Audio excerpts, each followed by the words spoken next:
palavra de Deus é mais doce do que o mel, mas às vezes ela amarga. Não porque ela é amarga, mas é o nosso paladar que não está pronto para ela. Você pode ver, se você comer açúcar ou mel, né?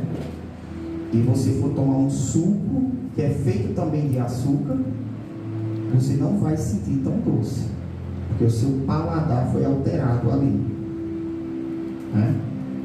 Aconteceu também no tempo da Covid, né? Um dos sintomas era o paladar alterado, né? As pessoas não conseguiam sentir o sabor das comidas. Então, a palavra de Deus, ela é doce. Ela é doce como mel. Mas, às vezes, o nosso paladar está com problema.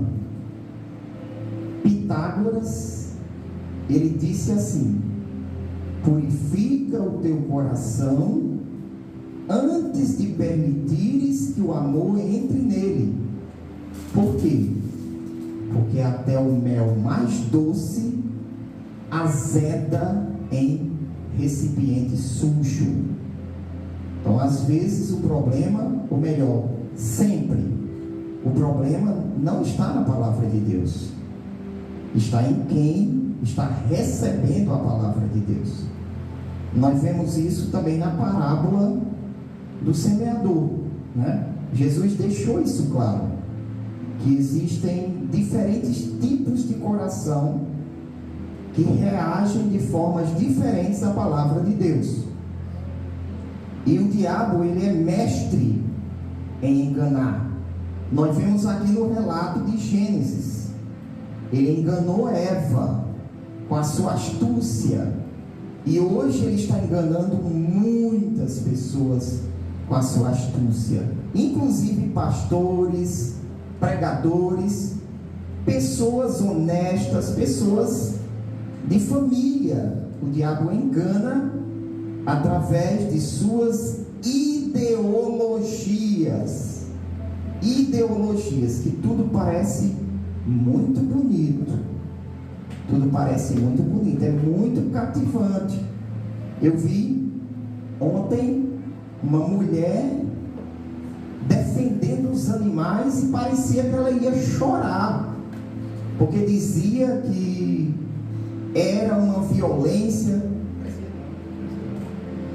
dizia que era uma violência muito grande, era uma escravidão. Você escravizava o animal e depois torturava e matava ele. Essa mulher ela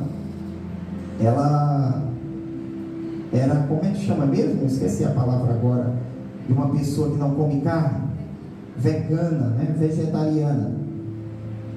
Ela estava defendendo. Só que se a gente for ver na palavra de Deus, Deus falou que nós deveríamos comer carne, que nós deveríamos nos alimentar dos animais. Isso está na Bíblia, logo no início. Por que Deus falou isso? Porque o corpo humano, ele não consegue ter saúde se ele não se alimentar de carne. Ele não consegue ter disposição, ele não consegue ter imunidade, ele não consegue desenvolver e se manter forte por muito tempo se a pessoa não se alimentar de uma boa carne, né? Nós vemos casos aí de vegetarianas morrendo, né? Teve um caso aí de umas 3 que morreram. Nós não conseguimos sobreviver sem carne. Mas se formos usar o argumento, realmente mexe com nossa emoção. Você vê aquele animal sofrendo e tudo mais, como é na maioria dos casos. Só que a gente tem que olhar para a verdade da palavra de Deus. A palavra de Deus diz: ó, você tem que se alimentar de carne. Isso é só um exemplo para os irmãos saberem. Eu voltei esses dias a meditar novamente no livro de Gênesis, e quando eu meditava, eu percebi aqui várias lições valiosas para as nossas vidas. Lições que nós podemos tirar observando o comportamento das pessoas aqui, de Eva, de Adão, seus descendentes e tudo mais, e como essas pessoas se relacionavam com Deus. Como é que essas pessoas se relacionavam com Deus? Nós aprendemos também com as suas falhas, com as falhas dessas pessoas, e como Deus advertia, disciplinava, orientava e também recompensava os primeiros seres humanos, as primeiras pessoas que existiram na face da terra. O primeiro casal foi Adão e Eva. Então nós podemos aprender com esse casal. Nós podemos aprender com a primeira humanidade que existiu. Deus, irmãos, Ele sempre teve um cuidado amoroso pelo homem. E isso começou com Adão, o primeiro ser humano criado, como nós vimos aqui no texto que lemos. Primeiramente, quando Deus formou o homem do pó da terra, o Senhor lhe deu uma atenção especial na hora em que o homem estava sendo criado. Deus criou o homem com suas próprias mãos. Não foi como as outras coisas que foram criadas.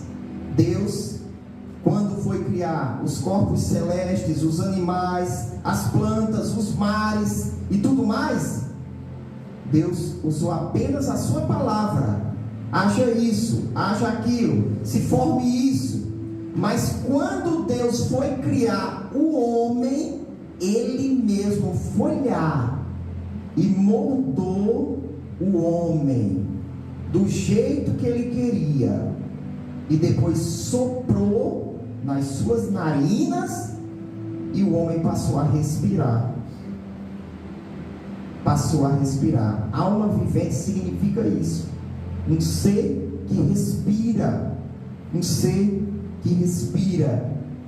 Então, nós vemos esse cuidado especial de Deus ao criar o homem lá, no início. Além disso, o próprio Deus criou um paraíso para o homem.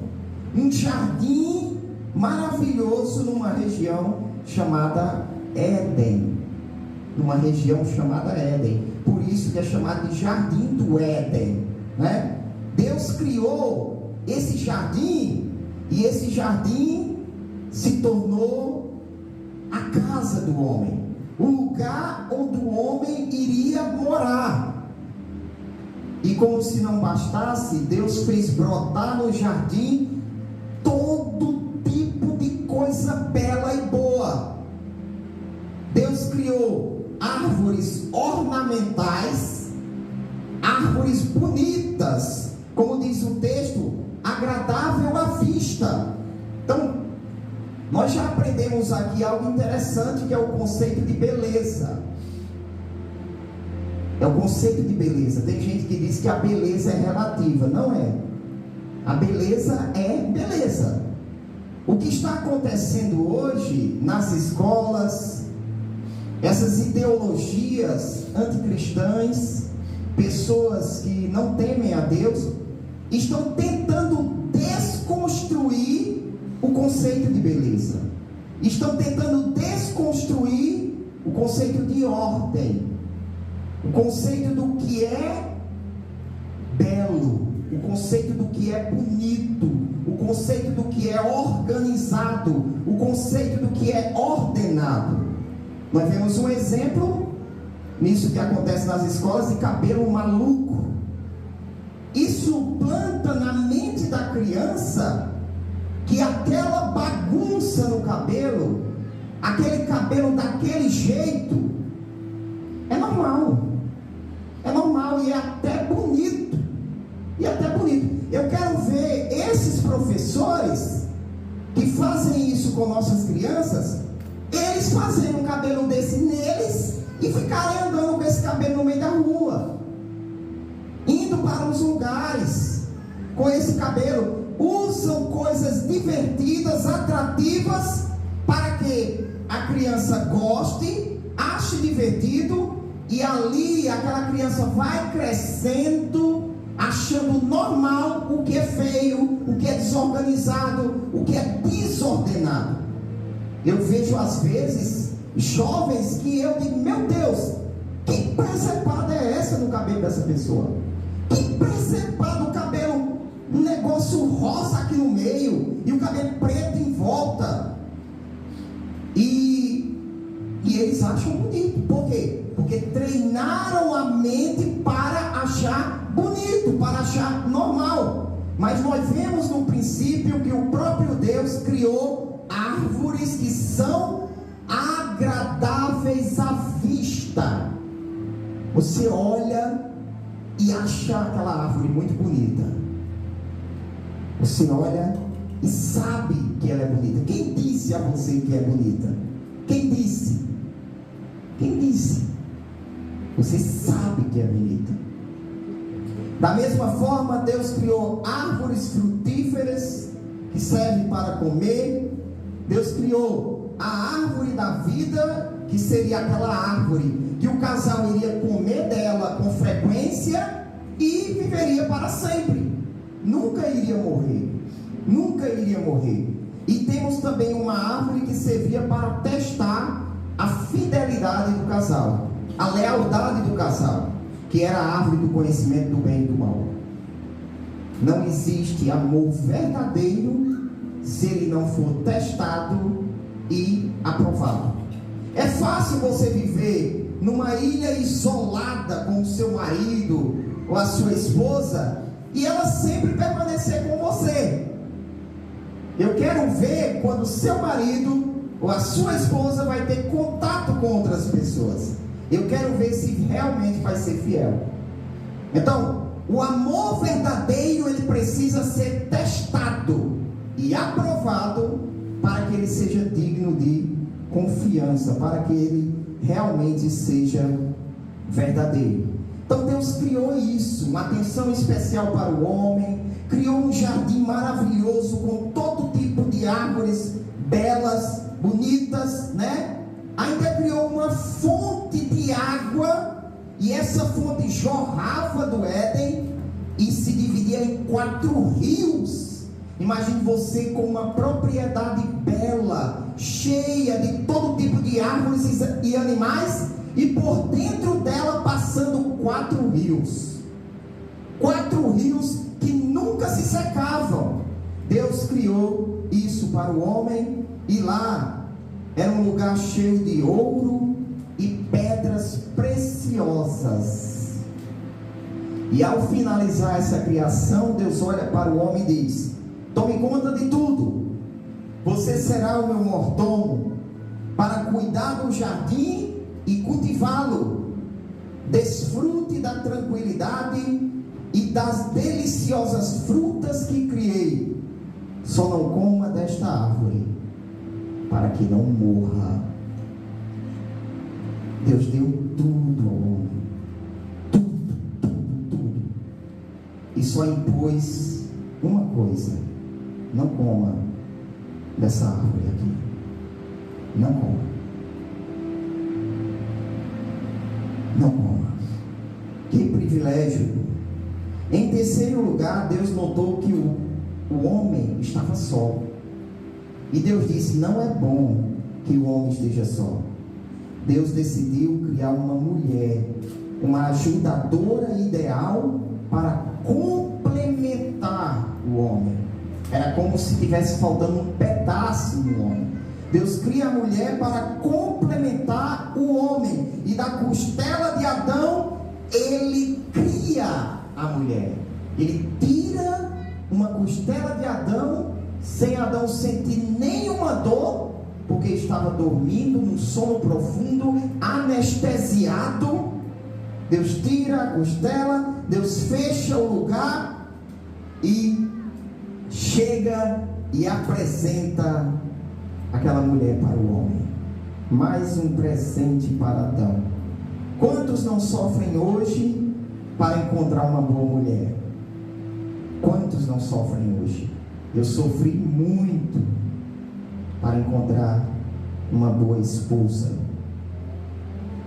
Já Adão ganhou uma esposa sem esforço algum. Sem esforço algum. Pois Deus a entregou em suas mãos. Ele acordou, Deus está aqui, sua esposa. A felicidade de Adão foi tão grande que ele compôs um poema: ossos dos meus ossos e carne da minha carne. Ossos dos meus ossos e carne da minha carne. E viviam juntos agora no belo jardim, cheios de inocência, sem culpa, sem dor, sem maldade, sem discórdias, dependendo apenas da palavra de Deus. Que palavra de Deus? Não coma dessa árvore. Deus deu apenas um mandamento: não coma dessa árvore. Eles só precisavam confiar naquilo que Deus disse. Eles só precisavam confiar na palavra de Deus. Mas, infelizmente, veio a queda. Veio a queda. O casal desobedeceu a Deus, escolhendo a morte por não confiar na palavra de Deus. Esse foi o primeiro ato de incredulidade. Incredulidade. Adão e Eva caíram por incredulidade, porque não confiaram na palavra de Deus, não confiaram naquilo que Deus disse. Eva foi enganada pela serpente. Eva foi enganada. Adão não foi enganado. Adão foi tentado por aquela situação e provavelmente viu que era mais vantajoso fazer aquilo. De qualquer forma, ele desobedeceu e não confiou na palavra de Deus. Ele podia confiar que o que Deus disse é verdade e que Deus poderia dar para ele tudo de bom que ele precisasse. Mas por não confiar, ele caiu. Tanto Adão quanto Eva caíram porque não confiaram na palavra de Deus. E a maioria de nós peca porque a gente não confia na palavra de Deus. Aliás, todos nós, quando pecamos, é quando a nossa fé está falhando, quando o nosso coração não está cheio da palavra de Deus, não está cheio de fé. Eu lembro quando eu estava me tornando ateu. Eu fui criado no Evangelho, dentro da igreja, mas eu quase virava ateu quando eu estava no mundo. E eu cheguei para uma pessoa e disse: por que Deus não me mostra que Ele realmente existe? Por que Deus não me mostra? Aí ele diz: vá para a palavra de Deus, estude a palavra de Deus, que você vai ver a sua fé voltar. E realmente foi o que aconteceu. Quando eu voltei a ler a Bíblia novamente, a minha fé foi se renovando, a minha fé foi se fortalecendo. Então, nós falhamos muito às vezes por não confiar na palavra de Deus. Veja que a serpente, ela não obrigou o casal a pecar. Ela não disse: peque. Não, ela não obrigou. mas usando a sua astúcia, uma esperteza maligna, ela elaborou um plano, executou esse plano para que o casal pecasse contra Deus. E no diálogo iniciado com a mulher, o diabo usa a cobiça como um meio de contaminação. A cobiça é um desejo que leva à tentação. Você não é tentado por aquilo que você não deseja. Na minha frente pode passar o homem mais bonito do mundo, que eu não vou ser tentado, porque eu não me atraio por homens. Eu não me atraio por homens. A cobiça é um desejo que te leva à tentação. A serpente usou a cobiça para tentar Eva. A Bíblia diz que quando nós somos tentados, nós não somos tentados porque Deus está nos tentando. Nós somos tentados pelos nossos próprios desejos. Os desejos que estão no nosso coração. A Bíblia diz que esse desejo, ele lança a isca, ele lança uma isca para você, para que você pegue aquela isca e seja fisgado, como um peixe que é pego no anzol. O desejo faz isso. E se você olhar a isca e querer ir para lá, o peixe está sossegadozinho lá, no seu refúgio. Aí quando ele vê a isca lá, ele sai de dentro do seu refúgio, vai lá e morde. Aí ele é fisgado. É assim que o desejo faz com a gente. Eva, ela tinha ali pelo menos 3 desejos que foram instigados pela serpente. O primeiro desejo era o desejo de ser como Deus, conhecendo o bem e o mal. É o desejo de ter conhecimento, de saber mais. Até então, Eva e Adão, eles só precisavam confiar naquilo que Deus dizia. Assim como uma criança só precisa perguntar: pai, mãe, eu posso fazer isso? Isso é certo? Isso é errado? E pronto. A criança, geralmente, ela não sabe identificar o que é certo, qual a atitude correta a se tomar, o que se deve fazer. E principalmente Adão e Eva, que eram totalmente inocentes. Totalmente inocentes. Então, eles não conheciam o bem e o mal. Eles não conheciam. Eles simplesmente ouviam o que Deus dizia e seguiam aquela orientação que Deus dizia, né? Então, eles tinham esse desejo. Eva tinha o desejo de conhecer o que era errado, o que é mal, né? Outro desejo era o desejo de saborear o fruto proibido. Ela nunca tinha comido daquele fruto. Ela queria provar aquilo de que nunca tinha comido. E outro desejo era o desejo de possuir aquilo que é belo. Você pode ver que quando você está admirando a natureza, vendo algumas árvores, algumas paisagens, alguns animais, o natural é você admirar e depois ir para casa. Mas quando um homem fica admirando uma mulher, o desejo dele é possuir.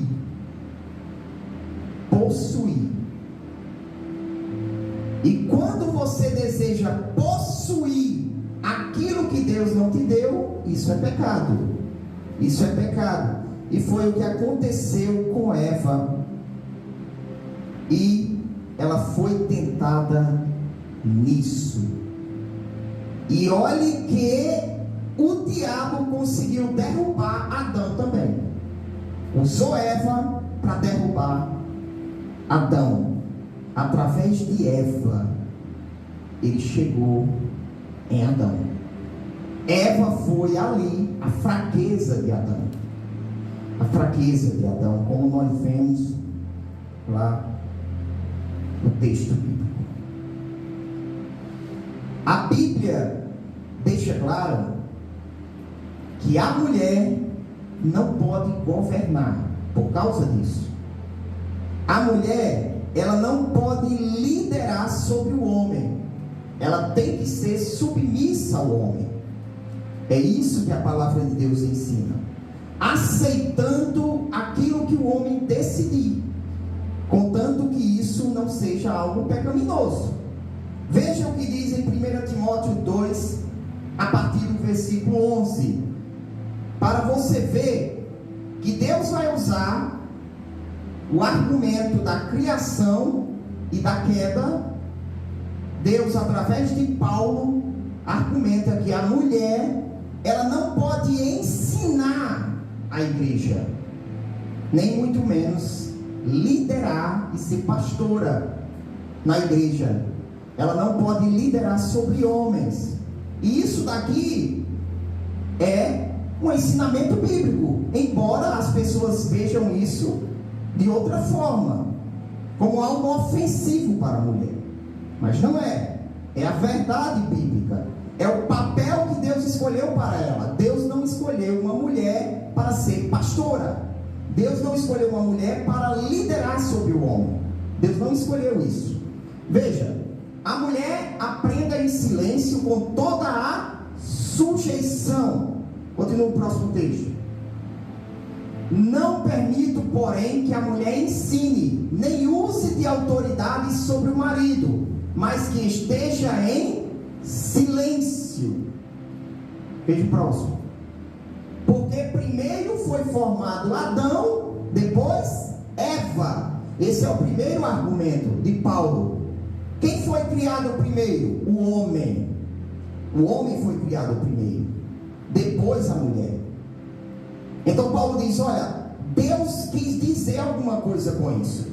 Quando Deus criou primeiro o homem, Ele quis dizer que Ele deixou o homem como cabeça, deixou o homem como líder, deixou tudo nas mãos do homem, e depois foi que criou a mulher. Então, se Deus quisesse, Ele poderia ter criado os dois ao mesmo tempo. Poderia ter feito lá o homem, ao lado a mulher, e soprado nas narinas dos dois. Mas Deus criou primeiro o homem. Então esse é o primeiro argumento de Paulo. Por que a mulher não pode ensinar na igreja? Por que a mulher não pode exercer autoridade sobre o homem?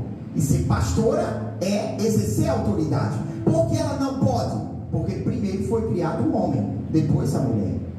Então Deus tinha uma intenção ao criar primeiro o homem. Agora veja o próximo.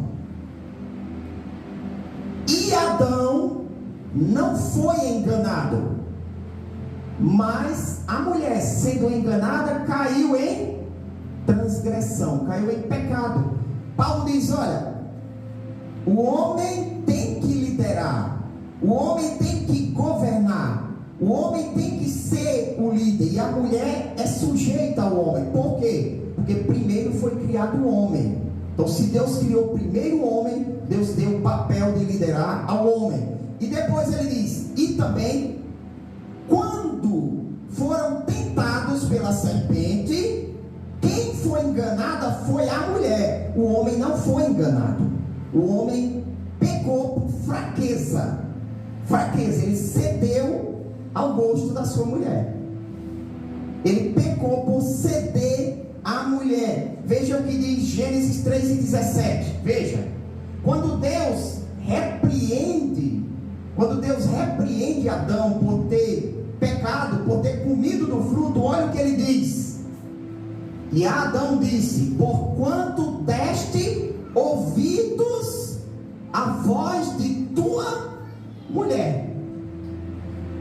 O que era que Deus estava querendo dizer? Você não deveria ter ouvido a sua mulher. Você não deveria ter ouvido ela. Ela foi enganada pela serpente, ela comeu do fruto proibido e ofereceu a você.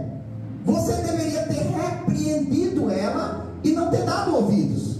Então, observe que Adão, ele foi repreendido por Deus porque deu ouvidos à mulher. Então, Eva caiu por fraqueza, foi iludida, por tolice, ela foi iludida, ela foi enganada. Esse é um dos motivos porque a mulher não pode assumir posição de liderança. A Bíblia deixa claro que ela é mais fácil de ser enganada por falsas doutrinas. Ela é mais fácil de ser enganada. Aí, Adão não. Adão foi fraco com o homem. Ele não assumiu a sua postura de líder. Ele deveria ter se imposto. Ele, não, você errou, assuma as consequências. Eu não vou pecar contra Deus. Eu não vou fazer aquilo que Deus disse para eu não fazer. Não vou. E provavelmente também Adão errou ao deixar a mulher sozinha lá, desprotegida.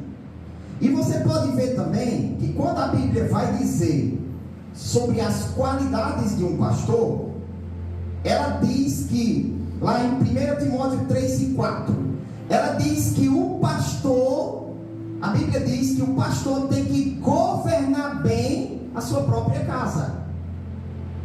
Então, o pastor, ele tem que governar bem toda a sua casa, não só ser líder da mulher, mas ser líder dos filhos e de toda a sua casa. Olha aí, ó, que governe bem a sua própria casa, tendo seus filhos em sujeição com toda a modéstia. E o próximo versículo vai dizer, porque como é que ele pode cuidar da igreja de Deus? Como é que ele pode liderar uma igreja se ele não consegue liderar nem a sua própria casa?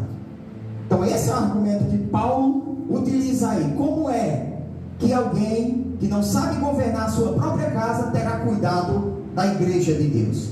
Então, a Bíblia deixa claro, ela não diz assim, a mulher não pode ser pastora, a Bíblia não diz isso, mas a gente entende pelos textos da Bíblia que a mulher não pode ser pastora, não pode exercer autoridade sobre o homem, a mulher não pode ensinar na igreja justamente por causa disso, porque foi isso que fez o pecado entrar no mundo. Foi a mulher assumir, tomar uma decisão à parte do homem. Ela foi lá, conversou com a serpente e ela tomou a decisão, vou comer. Pronto, comeu. Ela nem perguntou a Adão, ela foi lá e comeu. Aí quando ela chegou até Adão, ela foi lá e convenceu Adão. Aí Adão, por fraqueza, cedeu. Ele também foi fraco ao ceder aquele pecado, ao ceder aquele pecado. E depois da queda, a inocência foi embora. A inocência foi embora. Chegou a culpa, o medo. E a culpa e o medo, eles não existiriam se não tivesse uma evidência muito forte ali. Muito forte ali. É como se Adão dissesse, estamos nus, Eva. Nós estamos nus. Só que o casal sempre esteve nu.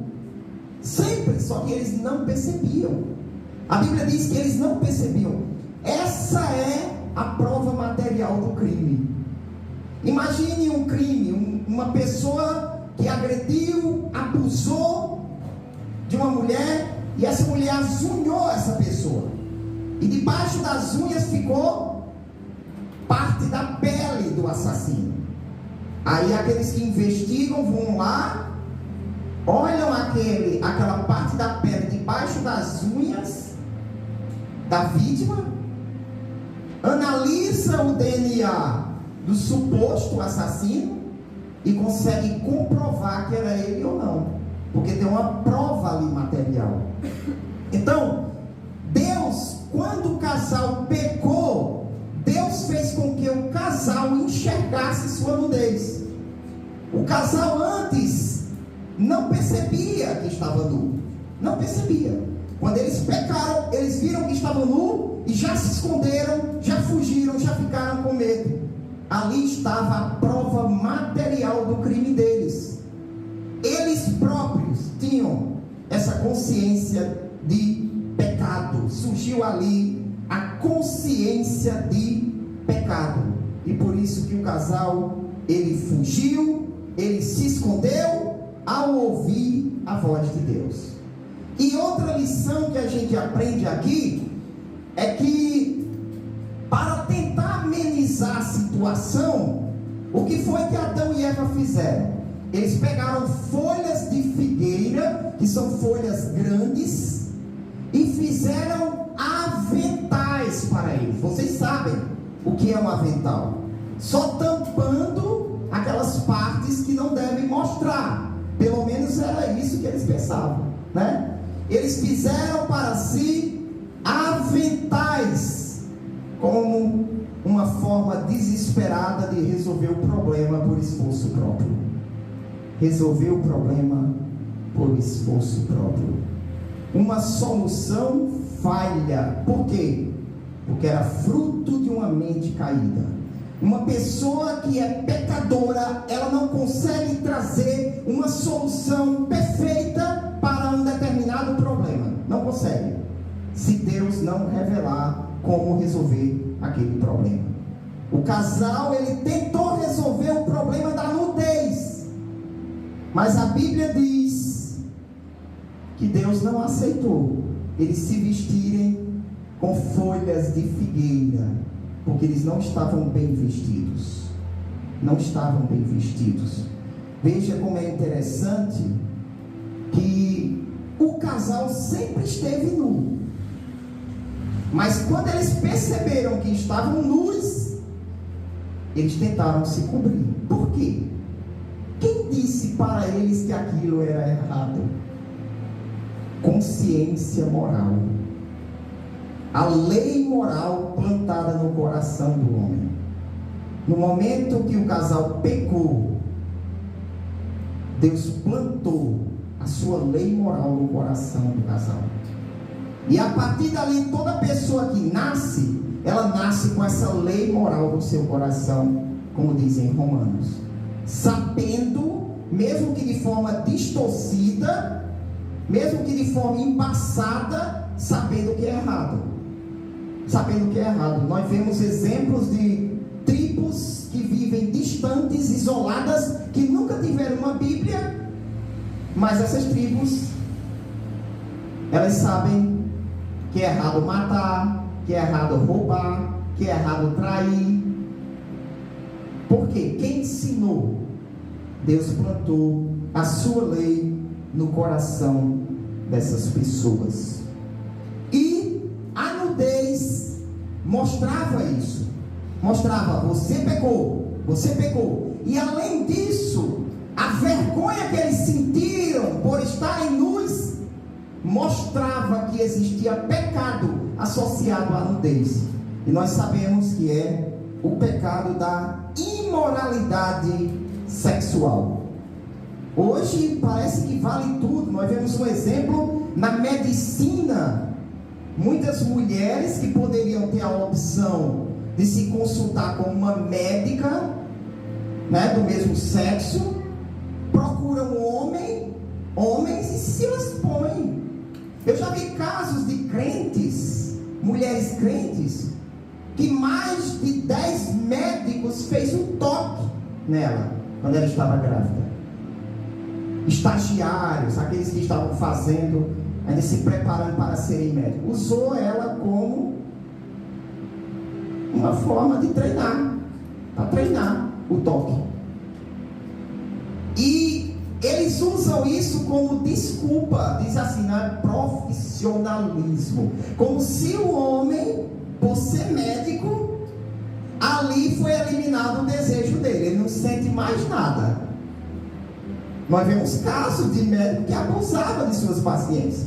Então nós sabemos que isso não é verdade. Só porque uma pessoa é médica não quer dizer que agora ela não sente nada, ela sente. Então, biblicamente falando, as mulheres, elas tinham partos com outras mulheres. As parteiras não eram homens. Não eram homens. Então, a mulher cristã tem que procurar evitar até isso.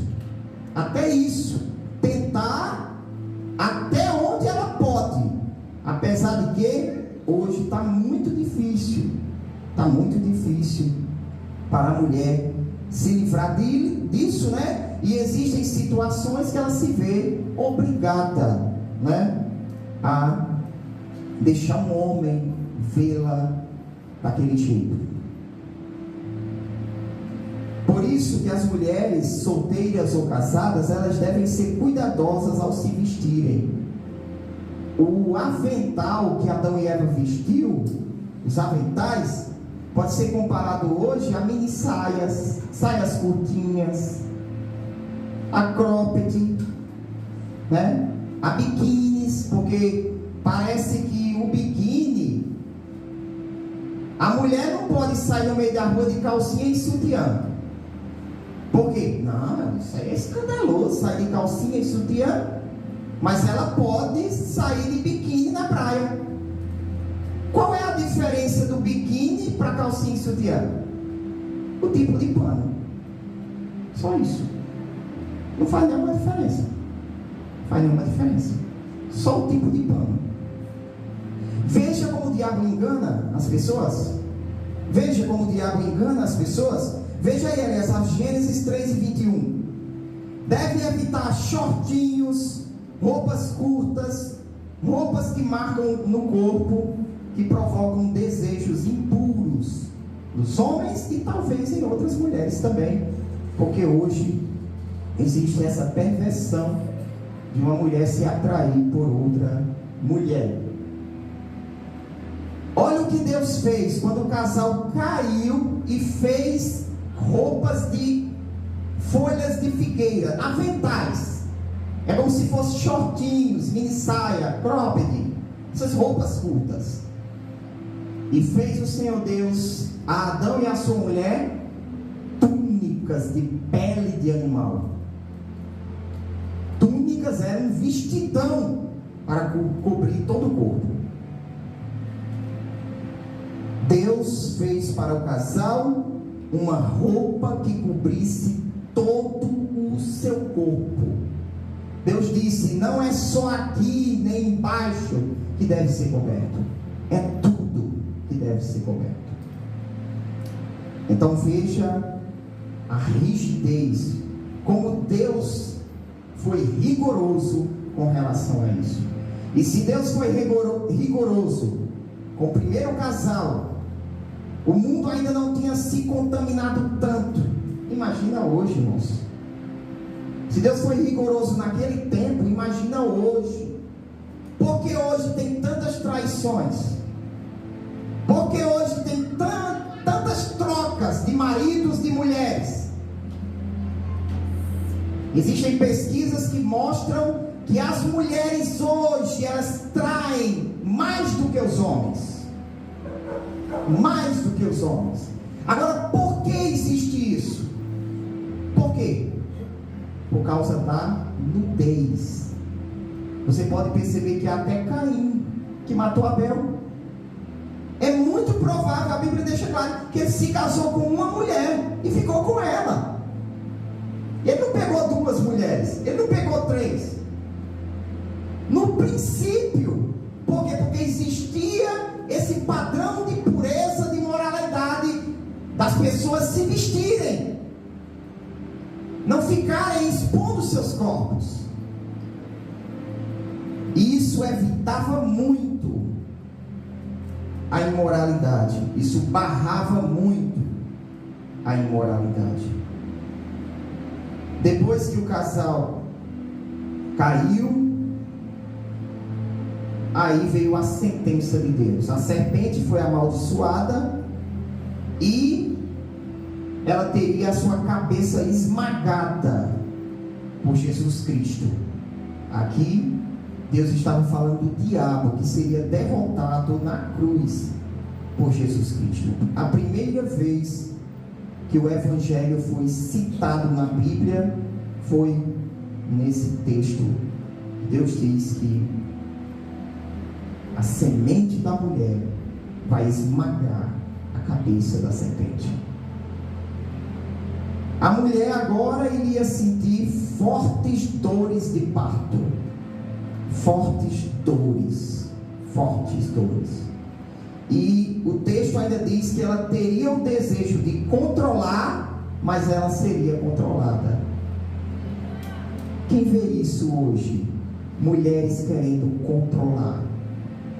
Se você for analisar o movimento feminista hoje, vocês vão perceber que o ideal delas não é igualdade, é superioridade. Quem precisa de homem? É isso que elas dizem. Quem precisa de homem? Eu não preciso. Então, o ideal é superioridade. O homem diz, eu preciso de mulher. Mas elas, aquelas que são mais radicais, dizem, eu não preciso. E isso já estava na Bíblia, lá no início, quando a mulher caiu. Diz, o seu desejo será contra o seu marido, mas ele vai te dominar. Deus estava dizendo o quê? Você vai ter desejo de controlar o seu marido, de estar no controle, de estar dominando, mas eu dou a ele a autoridade para ele te controlar. E só assim é que a mulher vai ser feliz. Enquanto a mulher não se colocar na sua posição de mulher submissa ao seu marido, ela não consegue ser feliz. Ela não consegue ser feliz de verdade. Ela vai estar chamando para si muitas dores, trazendo para si muitas dores. E o homem, a sentença do homem foi que ele sentiria muita dor e agonia para prover o sustento da sua família. E o interessante é que a dor do homem, se você for ler, Deus diz, até que você volte ao pó. O homem iria sentir as dores, as agonias do trabalho, numa terra amaldiçoada por Deus. É isso que diz o texto, que a terra foi amaldiçoada. A terra iria nascer nela agora espinhos e ervas daninhas que não tinham antes. O homem iria sofrer até a morte. A mulher, só enquanto ela estivesse dando à luz. O homem, até a morte. Então observe que o que as feministas estão querendo fazer é dar mais trabalho, mais agonia para a mulher. Deus sentenciou o homem que ele iria trabalhar e sofrer até morrer. Aí as feministas estão dizendo, mulheres, liberdade, trabalhem até morrer. Trabalhem até morrer. Saiam dos seus lares, saiam de casa. Mas eu disse, olha, mulher, você vai sentir dores de parto. Dores do trabalho não, porque esse não é o papel da mulher de sustentar a sua família. O papel de sustentar a família é do homem. O homem é o cabeça, é o provedor, é o protetor da família. O homem tem esse papel. Mas as consequências do pecado não pararam por aí. Nasceram-se 2 irmãos, filhos dos mesmos pais, filhos de Adão e Eva. Há quem interprete que eles eram gêmeos, porque a Bíblia diz que Adão conheceu Eva e nasceu Caim. Aí depois a Bíblia diz que Eva deu à luz a Abel. Então alguém interpreta que eles eram irmãos gêmeos. Irmãos gêmeos, um nasceu após o outro. Porque para a Bíblia descrever o nascimento de Abel, a Bíblia não disse que Adão conheceu Eva. Conhecer é ter intimidade. A intimidade do casal. Conhecer lá na Bíblia. Os 2 tinham natureza pecaminosa. Tanto Abel quanto Caim. Os 2 eram pecadores. Um era pastor de ovelhas e o outro era agricultor. Caim era agricultor. Só que com uma incredulidade ainda maior do que a incredulidade dos seus pais. Caim, ele não cultuava a Deus corretamente. Muito provavelmente Deus já tinha ensinado como deveria ser o culto a Ele, que deveria haver sacrifícios de animais. E se esse fosse o caso, Caim estava pecando, porque ele não estava oferecendo sacrifícios de animais, ele estava oferecendo frutos da terra, de todo tipo de planta. Mas o ponto aqui é que Caim não tinha um coração sincero diante de Deus. Ele não tinha amor, ele não tinha devoção a Deus. Abel olhava para o rebanho dele e dizia: qual é o melhor? Qual é o mais gordo? Qual é o que tem mais gordura? Qual é o melhor? O que está mais perfeito para Deus? Ele ia lá, pegava o melhor e oferecia em sacrifícios a Deus. Oferecia em sacrifícios a Deus. E a Bíblia diz que Deus se agradou de Abel e da sua oferta, mas não se agradou de Caim, nem da sua oferta. Deus não se agradou. E Caim ficou furioso, e começou a nascer no coração de Caim o desejo de matar o seu irmão, por ciúmes, por inveja, porque ele tinha sido desprezado por Deus. Talvez Caim quisesse atingir Deus, como ele não tinha como atingiu Abel. Nós vemos hoje casos assim, de pessoas que querem se vingar de um homem, não encontra o homem, se vinga do filho ou de um familiar. Então, Caim ficou com tanta raiva, com tanto ódio, se sentindo desprezado, que ele bolou um plano para matar Abel. Aí Deus chega para Caim e diz: Caim, se você fizesse as coisas certinho, você seria aceito. Se você oferecesse a mim um culto sincero, verdadeiro, como eu determinei, você seria aceito por mim. Eu iria me agradar de você. Existem pessoas furiosas, porque acham que Deus não está aceitando elas. Mas é porque elas não estão oferecendo a Deus um culto como Deus determinou. E Caim não deu ouvidos ao que Deus disse. Deus disse: olha, o pecado está à porta, e o desejo do pecado é dominar você, mas você deve dominá-lo. E é aí que nós encontramos um paralelo com aquele texto em que Deus disse que o desejo da mulher seria dominar o marido, mas o marido iria dominá-la. No original tem a mesma forma de escrever, por assim dizer, né? A mesma estrutura da frase. Por isso que a gente interpreta desse jeito, que a mulher iria desejar controlar, dominar o homem, mas Deus havia determinado que era o homem quem iria controlar, dominar a mulher.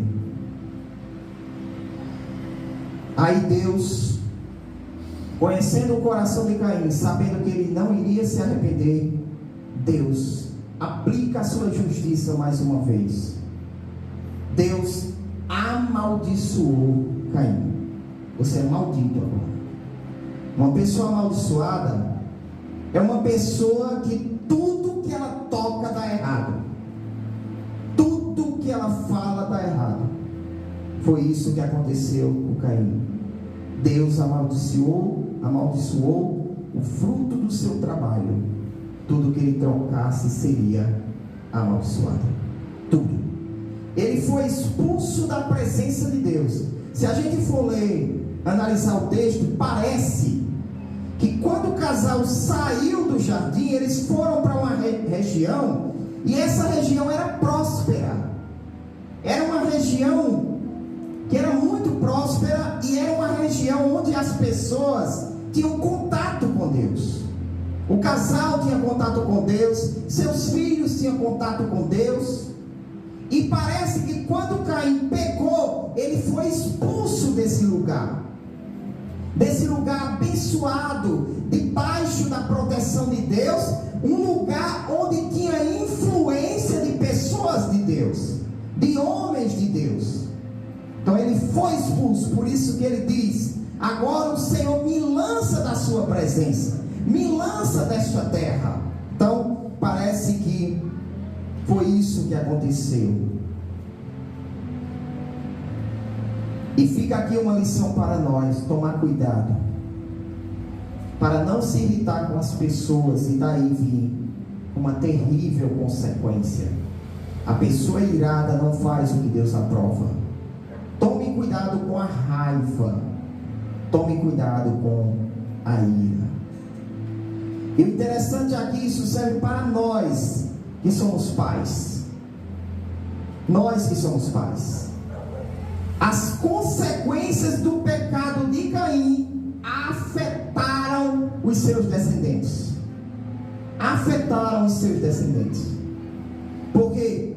Porque Caim, ele estava agora vivendo num ambiente que não tinha boas influências.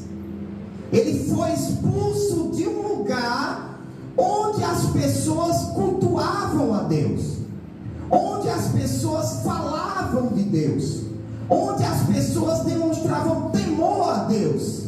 E agora ele iria viver, os seus filhos, os seus netos iriam nascer e viver num lugar que não tinha isso. Nesse lugar onde Caim vivia antes, Deus se manifestava. Eles conseguiam perceber a manifestação de Deus naquele lugar. Onde Caim estava agora, Deus não iria mais se manifestar. Então observe que os filhos, os netos, os descendentes de Caim seria criado num lugar onde não tinha boas influências. E além disso, eles não tinham também a referência do próprio pai, uma boa referência. E a Bíblia diz que a primeira coisa que Caim fez, o que muitos pais fazem hoje, o filho nasce e os pais já colocam o filho num trono, como se o filho fosse um rei. Coloca o filho para brilhar no mundo, para ser um sucesso, para dizer: olha, ali é o filho de fulano, ali é importante, olha ali. O que foi que Caim fez? Com o seu primeiro filho, construiu uma cidade. Não foi uma casa, foi uma cidade. E disse: essa cidade vai ser chamada pelo nome do meu filho. E deu o nome da cidade de Enoque, que foi o primeiro filho de Caim. Um dos seus descendentes, Lameque, tomou para si 2 mulheres. Começou aí a poligamia. Poligamia, Deus não determinou isso no princípio. O homem deve ter uma única esposa. Esse Lameque, para piorar, matou, assassinou uma pessoa, se tornou um homicida. Olha a descendência de Caim. Se tornou um homicida. E o primeiro homem a compor um poema, uma música mundana e profana, exaltando o crime, exaltando o homicídio, exaltando a impunidade. Ele diz: olha, mulheres de Lameque, escutem, eu matei um homem. E se Caim seria vingado 7 vezes, eu serei vingado 70 vezes 7. Se alguém me matar porque eu matei, Deus vai me proteger, Deus vai me vingar 70 vezes 7. Então ele usou a música para exaltar o seu homicídio e a sua impunidade. Outros descendentes de Caim foram Jubal, que ele se tornou um pastor nômade, que vivia em tendas, provavelmente hoje seria um grande fazendeiro. um grande fazendeiro. Outro descendente de Caim se tornou um músico famoso. Ele produzia instrumentos de corda e de sopro. Então era um músico, hoje seria um músico muito requisitado, muito famoso. E o outro produzia obras de cobre e de ferro. Provavelmente era um grande guerreiro. Então observe que os descendentes de Caim se tornaram um sucesso no mundo. Eles brilharam no mundo. Veja só, Caim não tinha Deus, seus filhos não tinham Deus, e eles se tornaram um sucesso no mundo. A má influência dos pais, que não criam seus filhos nos caminhos do Senhor, vai fazer com que seus filhos busquem ser um sucesso no mundo. Um sucesso no mundo, mas um fracasso para Deus. Um fracasso na igreja, um fracasso na obra de Deus. Por outro lado, surgiu um novo filho de Adão e Eva. O nome desse filho é Sete. Sete significa substituto. Adão e Eva disseram: eu perdi meu filho Abel, que Caim matou. Então eu perdi também Caim, porque ele foi expulso, foi deserdado. Agora Deus me deu um substituto no lugar de Abel, Sete. E Sete, ele foi tão bem ensinado no caminho do Senhor, e ele também ensinou tão bem o seu filho Enos, que a Bíblia diz que foi com Enos que as pessoas começaram a invocar o nome do Senhor.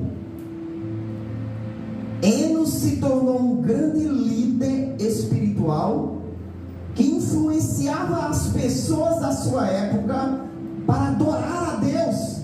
Por que não dizer que Enos foi um pastor? Um pastor. Não existiam pastores naquela época, mas ele fazia um papel semelhante. Ele convidava as pessoas, ele reunia as pessoas, ele influenciava as pessoas para cultuar a Deus, para adorar a Deus. Enquanto os descendentes de Caim estavam prosperando no mundo, sendo um sucesso, se tornando criminosos, imorais, os descendentes de Sete estavam sendo homens de Deus, que conduziam os outros a Deus. Você quer o que para seu filho, para sua filha?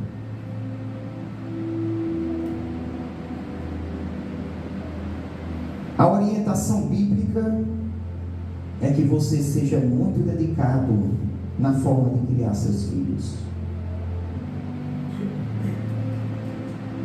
Saiba que a bênção de criar os filhos nos caminhos do Senhor pode alcançar até 1000 gerações. 1000 gerações. Você sabe o que são 1000 gerações? Cada geração, se cada geração durar em torno de 30 anos, 1000 gerações dá 30.000 anos. Como é que a gente vai chegar a 30.000 anos? Como é que a gente vai chegar? Nós estamos no ano 2000 e pouco. Faltam cerca de 28.000 anos ainda. Mas é 30.000 à frente. Então seria o ano 42.000. A Bíblia diz que se você cria o seu filho no caminho do Senhor, a misericórdia de Deus vai acompanhar esse filho até 1000 gerações. 1000 gerações lá na frente. A Bíblia diz que quando temos um casal em que um é crente e o outro é descrente, a Bíblia diz que os filhos são santificados por causa daquele que é crente. não é santificado para a salvação, mas é porque os filhos são abençoados por Deus. Eles têm um privilégio, eles têm uma atenção especial. Até mesmo depois que um homem de Deus, uma mulher de Deus morre, Deus lembra de suas orações, e as suas orações vão alcançar filhos, netos, bisnetos, tataranetos. Aleluia! Deus vai se lembrar desse homem e dessa mulher de Deus que se dedicou para criar os seus filhos nos caminhos do Senhor. É isso que diz a palavra de Deus. Deus diz: eu visito a iniquidade dos pais nos filhos até a terceira e quarta geração. O pecado só vai até a quarta geração. Mas aqueles que me amam, eu irei abençoar e irei usar de misericórdia até 1000 gerações. E se a gente for ver na descendência de Sete, a gente vai ver isso. A gente vai ver isso. Enoque, ele nasceu 387 anos depois de Sete. 387 anos. Lá na frente, Enoque, a Bíblia diz que mais 365 anos, porque Enoque foi arrebatado com 365 anos de idade.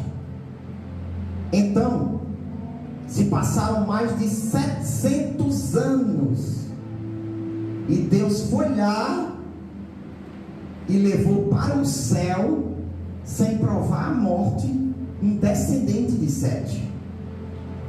Um descendente de Sete. Se você for ver, 821 anos, quase 1000 anos, depois do nascimento de Sete,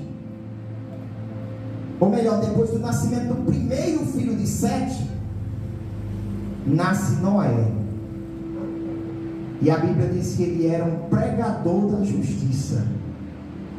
Depois de quase 1000 anos lá na frente, o descendente de Sete, lá na frente. Isso que eu vou falar aqui, tem pesquisa sobre isso. Eu não sei se foi John Wesley ou foi outro pregador antigo. Alguém fez uma pesquisa para olhar os descendentes desse pregador famoso que existiu há muitos anos atrás, e perceberam que tinham descendentes que eram presidentes, que eram médicos, que eram pessoas influentes na sociedade, que eram pastores, pregadores, missionários, descendente de um homem de Deus lá atrás. Aí esse pesquisador fez questão de procurar saber de alguém que morava na época, e procurou um homem que era bêbado, desocupado, que a família dele era toda desestruturada, e procurou pesquisar a descendência desse homem. E tinha na descendência prostitutas, criminosos, alcoólatras, viciados, todo tipo de coisa.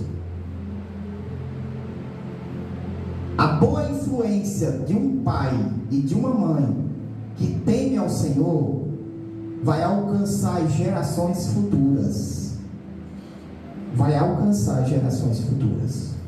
A má influência também. A má influência também.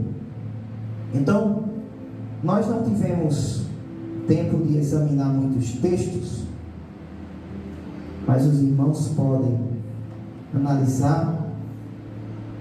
Vai de Gênesis capítulo 2, versículo 7, até o capítulo 5. Tudo isso que a gente falou aqui.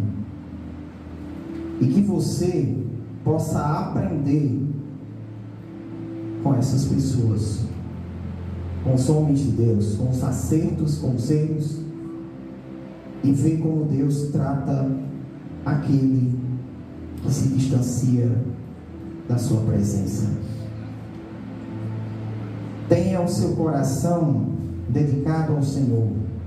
Ame a Deus e a bênção vai te seguir. Mas se você desprezar o Senhor, a maldição vai te seguir. É isso que diz a Bíblia. Quem não é crente, a Bíblia diz que está debaixo de maldição. Está debaixo de maldição. Essa pessoa é amaldiçoada. É amaldiçoada. A maldição só é quebrada quando a pessoa aceita ao Senhor Jesus Cristo e se torna um crente. É isso que a Bíblia diz. Então que Deus possa aplicar essa palavra no nosso coração, que você medite sobre isso, que você medite sobre o papel da mulher dentro da família, na igreja, o papel do homem também, que você medite sobre a forma de se vestir, se você está se vestindo de forma decente ou provocante, se você está se vestindo de forma pura, de forma que as pessoas olhem para você e não te cobicem. É assim que a mulher tem que se vestir, é assim que o homem tem que se vestir, de modo que não desperte desejos nos outros. Que você também aprenda a amar o seu irmão e não se deixar vencer pela raiva, pela ira, pela inveja, como fez Caim. E que você também aprenda a ser um bom pai, uma boa mãe, para educar seus filhos no caminho do Senhor, para que a bênção do Senhor acompanhe seus netos, bisnetos, tataranetos e tudo mais. E você vai ser recompensado por isso. Você não vai ser recompensado só pelos frutos que seus filhos vão dar. Você vai ser recompensado pelos frutos que seus netos, bisnetos, tataranetos vão dar. Por quê? Porque eles conheceram o Senhor por causa de você. Eu estou aqui, minha família é uma família muito grande que crê no Senhor Jesus Cristo. Minhas 3 filhas, meu filho pequeno também vai ser criado no caminho do Senhor. Olha o tanto de gente. Tudo por causa de quem? De pai. Pai era um católico daqueles que tinha uma bibliona daquela grande, mas ele tinha sede de conhecer a verdade. E ele abria aquela Bíblia católica e ia lendo. E uma vez em Coremas, numa feira, escutou uma pregação num culto e aceitou a Jesus. E morreu crente. E deixou muitos frutos da sua fé. Muitos frutos. Então acredite, a forma como você educa seus filhos hoje vai refletir no futuro deles, dos netos, bisnetos e tudo mais. E se você for culpado por desencaminhar alguns, Deus também vai cobrar isso de você. Então que Deus nos ajude. Amém.